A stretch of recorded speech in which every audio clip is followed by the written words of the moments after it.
दरम्यान दैनिक प्रभातचे पत्रकार आणि निसर्ग साहस संस्थेचे अध्यक्ष धनंजय कोकणेंनी सर्वात आधी हा सगळा थरार कॅमेऱ्यात कैद केला। या गावात पोहोचल्यानंतर जो नजारा होता तो जितका भयानक तितकाच भीतीदायक असल्याचा अनुभव त्यांनी कथन केलाय। सकाळीच काही एसटी ड्रायव्हर त्या ठिकाणी गेले होते प्रवाशांना सोडण्यासाठी। तर त्या ठिकाणी त्यांना कळलं की अरे ते पूर्ण गावच गायब झाले। ते आमच्या स्थानिक घोडेगावचे प्रताप काळे म्हणून होते, त्यांनी इकडे सांगितलं की अशाची घटना घडली। त्याचबरोबर मी आणि माझे काही मित्र कार्यकर्ते घेऊन आम्ही ताबडतोब घटनास्थळी गेलो।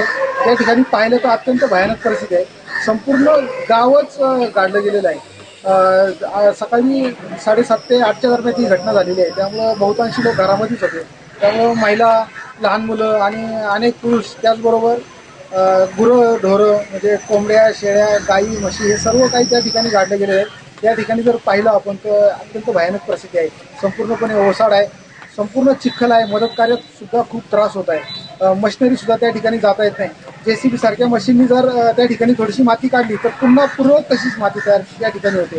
जातानाच माझे काही मित्र पोलीस मित्रांनी सांगितलं की इथं JCB मशीन काही काम करणार नाही, तर त्यासाठी पॉकलँडची गरज आहे।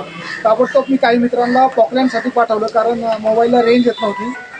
आणि त्या ठिकाणी आम्ही गेलो तर मग नंतर मी फोन करून डायरेक्ट कलेक्टर सौरभ राव यांच्याशी बोलायचा प्रयत्न केला, परंतु त्यांनी काही फोन उचलला नाही।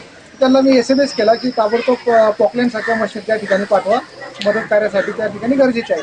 त्या ठिकाणी जर पाहिलं तर भयानक परिस्थिती आहे, सर्व काही गाडलं गेलेलं आहे। स्थानिक लोकांना विचारलं तर त्यांचं असं मत आहे की जवळजवळ 300 ते 400 लोक जमिनीत गाडली गेल्याची भीती आहे। त्याचबरोबर मागच्या बाजूला अजून काही वाडे आहेत, त्या ठिकाणी काही लोक जखमी आहेत।